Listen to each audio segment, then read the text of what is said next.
What's up, everybody? Y'all know what time it is. It's the Endoscope podcast with your boy Joshua M. Hicks, senior writer for Warren Media. And like every show, I always have very special guests that come on and give us the real scope from different lenses. And this brother right here is one that's going to give me a very in-depth scope because he covers all things NBA, including the Milwaukee Bucks. And he's been with me from the jump. It's one of my A1s right here. So everybody give it up for an ESPN NBA writer and reporter, Eric Woodyard. Eric, my brother, how are you doing? Man, just get ready for the season, man. It's right around the corner, so just getting ready for everything. Yeah, man. The season came back really quick from the bubble, and you know, I'm not gonna lie, I can't be more excited than I ever been. You know that I'm an NBA guy, so you know to be able to watch the games and even preseason games, it feels so good in such a time like this to see sports playing again. And just like the NBA, we always know every offseason there's fireworks, but it seems like the fireworks just keep coming and coming, even during the preseason. With the most recent news that Giannis decided to take the more personal approach, it appears, and staying in a local market of Milwaukee for the long term, instead of not saying enticing other options, but he committed to a small market team, and I think this is a huge win for the NBA, especially since Giannis, to me, arguably is the best and biggest superstar in a local market since maybe Kevin Durant when he was in the Oklahoma City Thunder. And we all know how Kevin Durant's situation turned out, where he went to the best team in the West. Giannis chose to stay. I know one of the last times we talked, you covered the team. You've been around Giannis. You talked to him and talked to us reps. I know the last time we talked on the show, we talked about how Giannis very seemed like he was a very local guy and he loved Milwaukee, and he made it, even though we knew that he could be a free agent and he could really go pretty much wherever he wants. We got the vibe that he was going to stay. We got the vibe that, he wanted to stay in Milwaukee, and he actually loved Milwaukee because Milwaukee really fits him as a person. Talk about the moments of what went down to this decision for him to actually make it official that he wanted to stay in Milwaukee for the long term. Milwaukee continued to pitch to him, man, over and over. And, he mulled over the decision. And we talked to him, the week before. And his teammates on his birthday, his birthday was actually the first day of group setting for training camp. So all his teammates brought him pins in there. Chris Middleton and Pat Connaughton, they all gave him pins, hinting to, hey, we want you to sign. So that's how he spent his birthday after practice, getting pins from all his teammates. And, they were persistent. The Milwaukee Bucks, they gave the best pack for him. And it was a little early, I was all the way convinced that he was going to sign in Milwaukee until, he talked to the media for the first time a few days ago. And he was just like, I'm letting my agent handle that. I'm going to play basketball. And I was a little worried because I never heard him talk like that. He usually just, attack. He's a straight shooter. He attacks things head on. So when he was putting it on his agent, I was a little, surprised, wow, should they be shocked that he hadn't signed the extension for a few days? And the deadline was Monday, and he made it official yesterday. I wasn't surprised, but like I said, I was getting a little worried after that last press conference, but I wasn't surprised at all, knowing what type of person he is, knowing how loyal he is. And his path was so non-traditional getting to the NBA that a lot of people can't relate, to his path and what, he's a loyal guy. He looks at them like they gave me my first opportunity, so let me pay it on return. And I never really saw him as a big market guy. That can change at some point, but I just see him really embracing that city, that community, and I know what he means there. Yeah, that's the thing that makes this story so unique. Is the fact that he has that loyalty component. He has those humble beginnings. I understand where I came from type of vibes, and the fact that coming from Greece to the NBA and obviously being with the Bucks and them giving him his first chance, it's special. But at the same time, it seems like there's a potential trend, like a slight trend maybe, of superstars returning to areas of comfortability. Paul George going back home to LA, Kawhi going back home to LA, Kyrie Irving going back to Brooklyn near his roots. A lot of these players are going back to their roots where things are comfortable for them, even in trades. Russell Westbrook just got traded, but he has familiarity there in Scott Brooks. There's a comfortable factor with that. Like, did Milwaukee really make Giannis feel comfortable? Since, that's his first home. So do you think the comfortability aspect of him really helped it factor his decision in wanting to stay? Yeah, definitely, that, and on top of guys are saying now, you don't have to be in the big markets to still be marketed as a superstar. You can be in these small markets or, local markets and still get the same marketing. Social media and all that stuff is so powerful that you don't have to go nowhere and just to try to prove, hey, I need to be this big marquee star somewhere else. So I think that also plays a factor in it as well. But I just think Giannis is just cut different, man. He's a different type of guy. And I think I would have been shocked, personally, if he had left. I don't see him working out with a lot of people in the summertime. He's not a very open person as far as with people around the league. He's not mean or nothing like that, but that's just not his demeanor. He's a loyal guy. He's all about family. So I would have been personally shocked if he had left. He was still going to high school games in Wisconsin to watch his little brother play last year. So it's like, how many back-to-back MVPs do you see that's just doing that, being in little small high school gyms, even though it is his brother. A lot of people not really cut from that DNA. And he was even coaching like his brother's little like summer league, teams and stuff like that. So he's very active in Milwaukee, very involved, and loves Wisconsin. So like I said, I would have been shocked had he left. And maybe it is a trend that's starting. We'll see. And it is interesting how that trend is taking place because one of the first few people that actually, I want to say, really continue this trend and actually stuck to it for a while was Russell Westbrook when he decided to sign that long-term contract with the Thunder after KD left. And then he was able to convince Paul George to stay and sign the small deal that he did before he ultimately asked and wanted out. You mentioned how this small trend may potentially that Giannis is adding to or even starting from a superstar perspective. It's really helping the NBA from a small market perspective. Not a lot of small market teams are going to, especially in free agency, lure a lot of big time free agents or superstars to their teams unless they have home roots. And even then, that's not always guaranteed. So for them to actually keep someone that they hope grow, that really helps out the NBA and the balance of power. Now, that being said, I think Giannis, I'm glad Giannis stayed, but I think he did make the decision a little too quick because I wanted to see how Milwaukee reacted as far as getting him the talent that he needs to surround him to win, especially since the horrible fallout in the bubble when they lost to the Miami Heat the way that they did. So I think Giannis really has to step up his game now to where he has to be almost perfect in everything just so the Milwaukee Bucks can stay afloat, at least have increased chances of making the finals like they were supposed to last year. Am I crazy to think about that? No, definitely not. To Milwaukee's defense, though, they are trying to put pieces around him. They did get Drew Holiday. They did bring in DJ Augustine. They are bringing in talent. They're trying. It's not like they're taking a step backwards. They're trying to bring talent in. And on top of that, it's no excuse, but they took that time off and they were never that same team as before as coming in the bubble. They just wasn't. They never looked the same defensively. Obviously, Giannis got hurt in the bubble. But they just weren't never the same team. It's no excuse, but this is state facts. Sitting out throughout that pandemic, they weren't able to come back and have that same energy and fire and defensive intensity that they had before. So you got to factor that in as well. And I think Giannis see the team trying to bring in great pieces. So I think that's another factor as well. Now, if they didn't make any moves and continue to just keep that same lineup, then hey, you could be like, wow, I will have concerns. I'm gonna have concerns anyway because the East is gonna be tough. So it's gonna be tough to come out of that conference, especially with KD and Kyrie over there now. And you still got Boston, you still got Toronto, you still got Miami. It's still a lot of strong teams, but the fact that Milwaukee is trying and they're in communication with them and trying to compete for a title and win now, you can't really ask much more. And the money aspect on top of that, he would have lost a lot of money had he left. So you got to factor that in as well, man. Like, he's a very family-oriented guy. Raising his kids in Wisconsin is going to be important to him. All of those factors are going to play a role in what he does, man. And I think he factored all that in.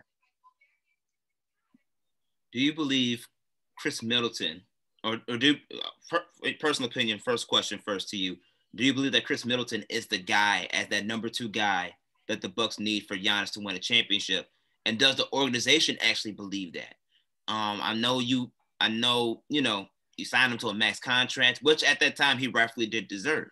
But at the same time, hasn't always showed up in the brightest moments when they need him the most. And, even though you got your guarantee that Giannis is back, I mean, that's your guarantee, but he also wants to win. He hasn't won with Chris Middleton. So since you bringing in a guy like Drew, who could be the number 2, because we've seen him perform that way during this tenure with Anthony Davis and the Pelicans, even with Drew Holiday, he doesn't necessarily get you over the hump. You're going to have that extra guy like Chris Middleton was supposed to be to get you to that hump. Do you believe he's that guy for the Bucks? And if so, why? And if not, what do the Bucks got to do to get that type of quality talent needed to pair up with Giannis?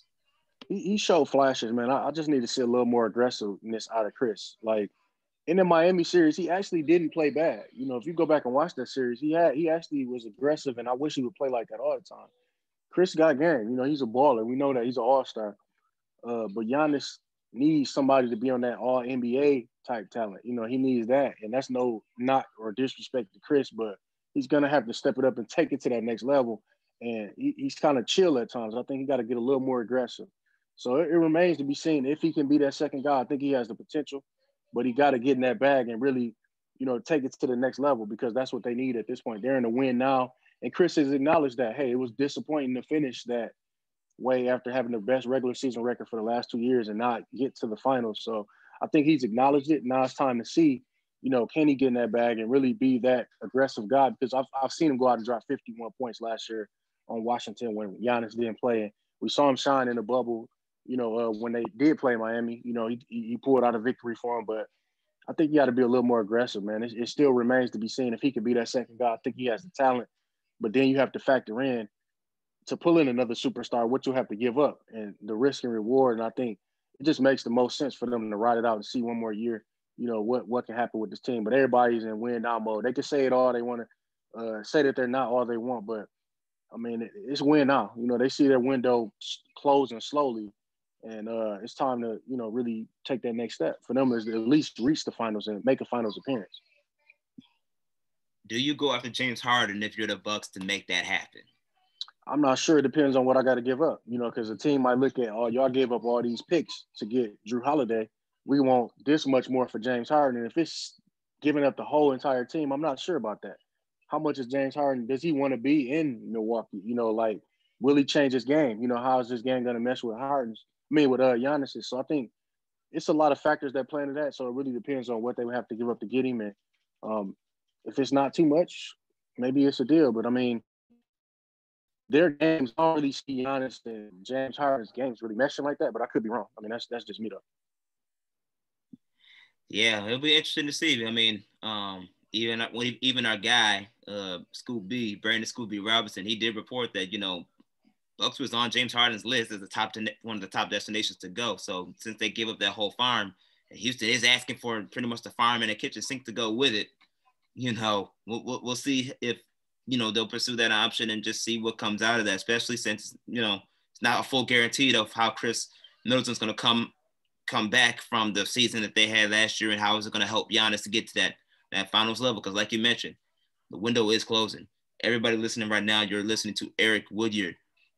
Eric, transitioning to just the NBA as a whole, man, I know this is preseason, but with all the moves being made and really preparing for the upcoming season, what is one of the top teams or topics within the NBA that you're really looking forward to seeing how it plays out throughout the season? Man, obviously everybody, I mean, the obvious is the Lakers and all that stuff like that. But me personally, just from a basketball perspective and guys I'll be watching, I want to see how Melo Ball, plays his rookie year. I think that's going to be a young, exciting team out there in Charlotte. I'm always watching them. Miles Bridges out there too, another Flintstone. So I'm checking that connection out. I just want to see how he performs. Some teams I'll be watching, Phoenix. I really want to look at them closely. I think they have playoff potential. Devin Booker, I think this is a really transition year. He's been a young, exciting star who could score, but I think he'll take that next leap of really establishing himself as one of the elites. playing along a guy like Chris Paul, and then you add another veteran, tough leader like Jay Crowder out there. That'll be interesting. Obviously in Atlanta, adding Bogdanovich, out there is huge with Trae Young, and just all the pieces they added out there in Atlanta. I'll be checking out Utah as well. I think Donovan's going to take that leap to being one of the all NBA type talent. I think bubbles with him well, and I think he'll that next level of his career. We saw a lot of potential of what he could do. He's been in the playoffs for a year, so I think he'll be a starter that takes that next step this year, and possibly even being the third-team All-NBA player. I see that much potential out of him. I think he has that type of talent. So those are some storylines I'll be watching. Obviously, I got the Midwest, so I got the Pistons, the Bulls. The Pistons reshaped their whole, front office and brought in a lot of different guys. They still have Derrick Rose, Blake Griffin. Obviously, the Bulls out there, bringing in Arturas Karnisovas and Mark Eversley in the front office and adding Billy Donovan as head coach and seeing how Kobe White can transition to that point guard position. And if Zach LaVine can be that star of the Bulls, can he take that team to the playoffs with all the talent they have, with Larry Markkinen and Otto Porter Jr. And, they got a lot of young pieces out there, Wendell Carter Jr., but it's a lot of storylines I'm watching, but those are just some that comes to mind right off the top.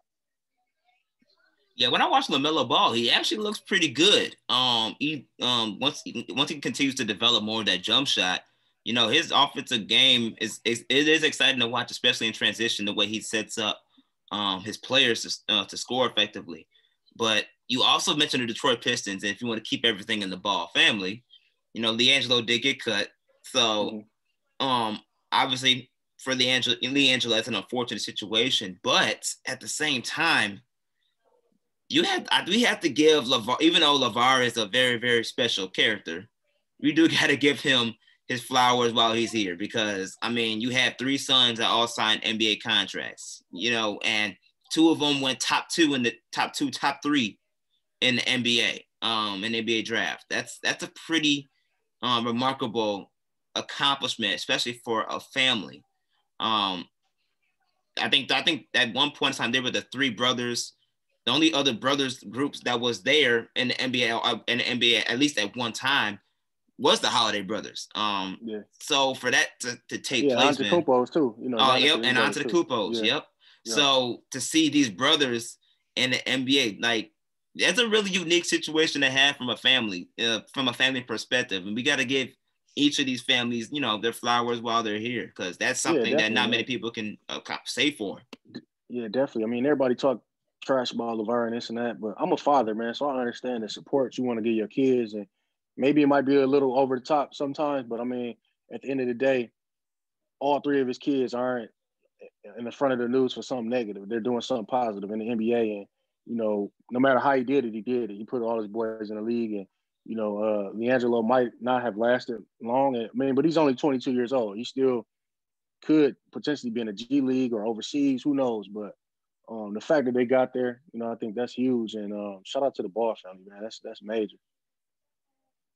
Yeah, that's really crazy to have. And you briefly mentioned about the Detroit Pistons, and how they're sort of going in a rebuild. They drafted a lot of young talent. Derrick Rose is still there, and we know Derrick Rose, he still got game in this league. Do you really think or believe that, I know even though this is his last year with the Pistons, do you really think that the Pistons will eventually move on from Derrick Rose since they are in a rebuild, give more of that point guard time to Killian Haynes, someone who they drafted and who I thought the Bulls should have maybe go after from a point guard position because we didn't know about Kobe White just yet. With his uprising talent, do you think Derrick Rose is someone that do you think he's going to get moved maybe by, the trade deadline to maybe a contender that can really help them get over the hump? I'm like, maybe even the Lakers per se. I know there was at one point the Lakers were looking into him or rumored to be looking into him. Do you see anything like that happening from a Detroit Pistons perspective when it comes to Derrick Rose? I think anything's on the table with the Pistons, man. Troy Weaver, the new GM, has been super aggressive, and I think right now is good for them because Derrick has been a great mentor. I just wrote a story on the Undefeated. Check it out, shameless plug, but I just did a story about D Rose and that mentorship role and accepting that veteran presence at this point of his career. And I think he's such a great mentor to Killian, and it's still yet to be seen if he's going to be that guy. So I think Derek is a good insurance, like for them, reassurance for them to have at the point guard position. They also got DeLon Wright over there, who's a savvy veteran as well, player. So I think at this point they'll definitely start the season with Derek, and continue to keep him because he's great scoring. He's a great weapon off the bench. Dwayne Casey loves him. It's just at this point of his career, we know he's had health issues, so he can't log those big minutes. But I mean, let's be real, man. If he was healthy, he's a starting point guard still in this league. It's not even a doubt. In some ways, his game has evolved more than it was, in his MVP years. I mean, he's more skilled now, not as explosive, but more skilled. But definitely, I think anything's on the table, man.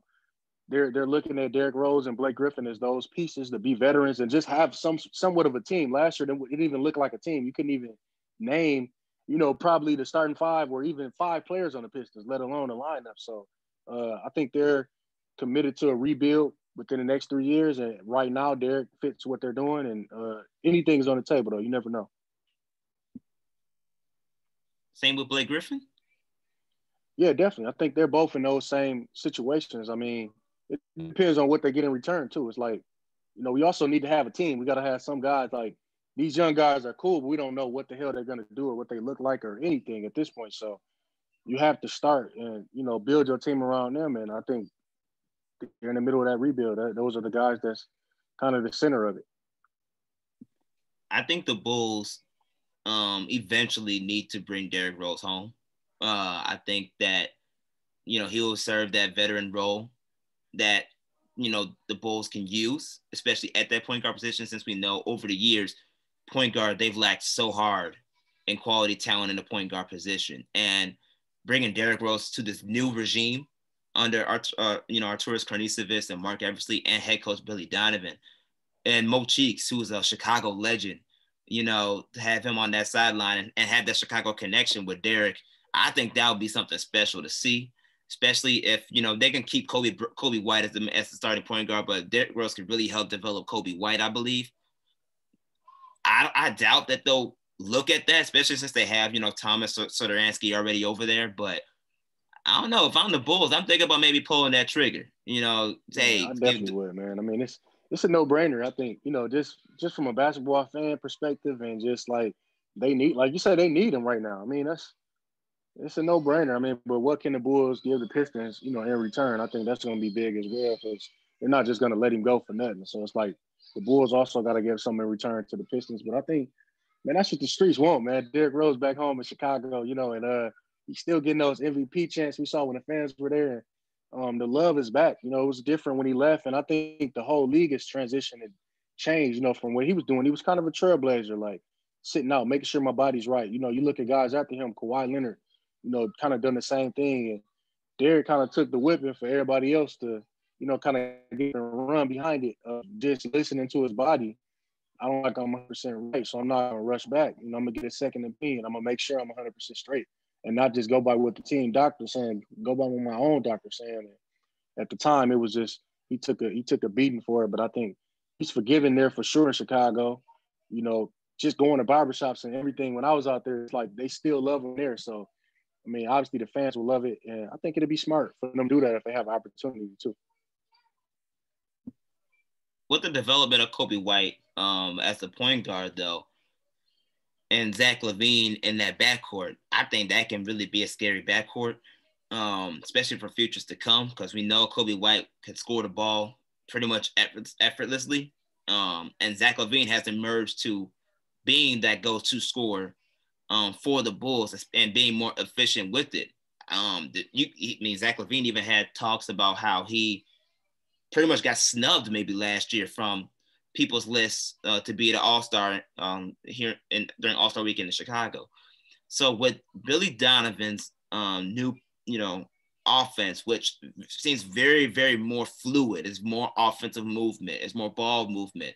I know the Bulls' young stars are still getting used to that, but I think we've already seen a leap just within these first two preseason games of Kobe White's development as a point guard. How much of an impact has Billy Donovan and his staff really had on Kobe White to take Kobe White to this next level as a point guard? I don't think we know that yet. I think it's still so early. It's preseason. I need to see more out of him. I need to see more playmaking. I need to see better ball handling. I need to see more. I'm not all the way convinced yet. I love Kobe, but I just need to see more of it. We know he can put the ball in the basket, but in college he wasn't that playmaker and had to be a guard on a full-time basis. So I think still remains seeing. I know he's ready, but I still need to see more. Chris Paul is a great man of him who played under Billy Donovan, and he has the tool and potential. But I just got to see more, man.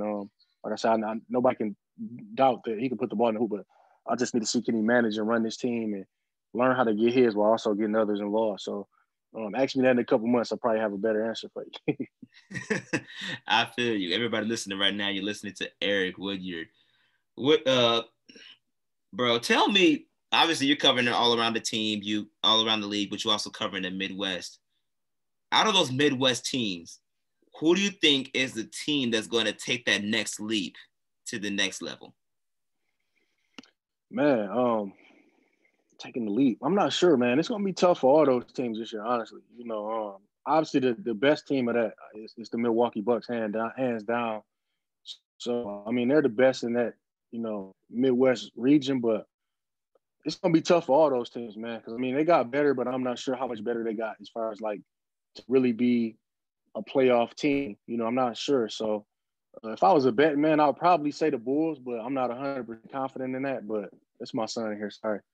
He here dribbling this ball and messing around. But yeah, man. I'd probably say the Bulls out of all them, but you also got to watch out for Minnesota.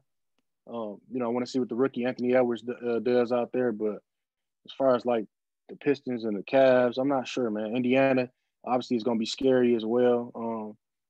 I'm not sure, man. Honestly, man, it's they're kind of all in the same position. I don't see nothing that was really done that's going to just take somebody over that hump to the next level. The biggest thing with Indiana is going to be health with them, as far as, Sabonis and Victor Oladipo and TJ Warren as well. I mean, we saw how great he did in the bubble, but, as far as, can he come back and be healthy? That foot has bothered him and he missed the preseason game. So it's going to be interesting to watch. But if I was a bet man, it's still Milwaukee. But out of those, teams like, that didn't make the playoffs, I would say Chicago probably has the most potential. Let's talk a little bit about Indiana real quick because Indiana has had a lot of ups and downs and changes. They got rid of Nate McMillan, their former head coach, and at the same time, Victor Oladipo was still trying to come back fully healthy during the bubble, and a lot of rumors circulate around him about how he wants out, he wants to go to Miami, and things of that sort. Was there any validity to those rumors, and how from what you know, how has Oladipo overcome those rumors to still give this 100% to the Indiana Pacers as they prepare for this upcoming season? I can only go by what he says, man, and I can only go by what the front office says. I heard the rumors, but he said he wanted to be there. He said he's 100% committed. He showed up to training camp. He's played. I mean, so you can only go by what the man says. So I'm just going to take his word for it. He's a very positive guy, leaves it all on the court. And even last year, he wasn't 100% and still got out there and pushed through it. I remember a game in Chicago when they played the Bulls right before the season ended. And he was coming off that knee injury. And we were talking to him in the locker room. And his knee was so swole, man. It was looking like a little baseball was in it. And I was just surprised that he was still playing and pushing through it. Even at halftime, he was getting treatment on it. And just like, you see how much these guys give to the game and really go out there to hoop and how much criticism they face as well. But I can only go by what he says, man. And, he said he's ready to go. He showed up and he's committed. That's what it looks like. So we'll see what happens. How close are we to maybe Indiana hitting the reset button? Probably pretty close, man. I mean, they just brought in – they're kind of hitting the reset button now. They just brought in a new head coach. They're tired of losing in the first round. So, I mean, it's kind of already in that mode right now, but they still have pieces to run it back with. They still – Malcolm Brogdon, their point guard. You still got TJ Warren, who's fairly new to the team. Victor Oladipo coming off injury. Sabonis coming off injury. So they got a reason why they should run it back. And I think after this year, they'll probably, look over everything again. But they're kind of already in that mode right now by bringing in the new head coach because Nate McMillan done a phenomenal job. I think he's the third all-time winningest coach in franchise history. So to fire him and bring in a new coach, shows that they're already ready to, make some changes. Yeah, we'll see. We'll see what happens up there in the Midwest and the Central Division, as well as the other surrounding divisions, because this year is really up in air, especially with a lot of people coming back. Toronto still coming back sort of strong. KD, Kyrie, and the Brooklyn Nets. Giannis is returning. Philadelphia boosted their roster, and you got Doc Rivers over there now, so they're trying to make those things work together around Ben Simmons and Joel Embiid. The Eastern Conference is no joke, and it's going to be very interesting to see how the Midwest teams play, especially since they're doing a play-in tournament where you hit the 10 or 11 seed, and I think it's the 9th and 10th seeds, which was the Bulls and I want to say the Pistons last year, or the Wizards, one of those two teams that were in those bottom halves that could have been in that play-in tournament. So we'll see how those things go this with this upcoming season. And since we are at that moment with the season, who do you have winning this whole thing? I got the Lakers repeating, man. I think it's going to be the Lakers and the Bucks. And I got LA repeating. I think they reloaded and they're stronger than last year. And that's crazy, and they're even stronger. That Montrezl Harrell pickup was huge. That Schroeder pickup was huge. It was a lot of huge pickups. And I think the Lakers going to repeat. But did you really just say that the Bucks are going to the finals? I got the Bucks coming out the East, man. Why? I think they're ready, man. I think that you got to go through some trials and tribulations to get over that hump, and I think they'll come back and regain plan. And I think that Drew Holiday pickup was huge, and I'm rolling with the Bucks, man. I think they're gonna come out the East.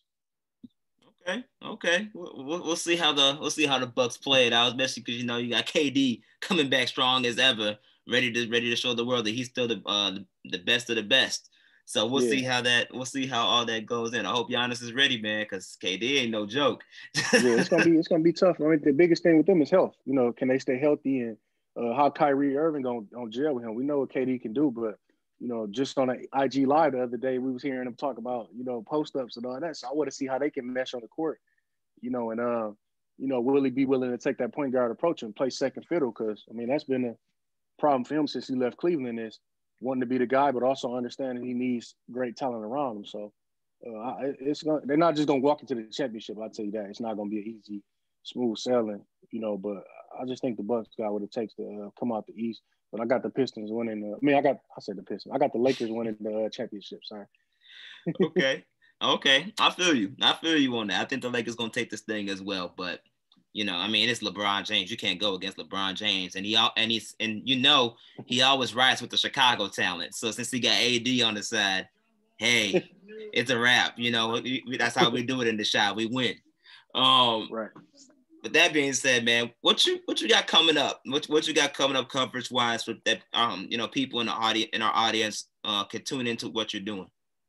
Man, just check me out on ESPN, man. There's a lot of stuff coming. As I mentioned, I just wrote that Derrick Rose story.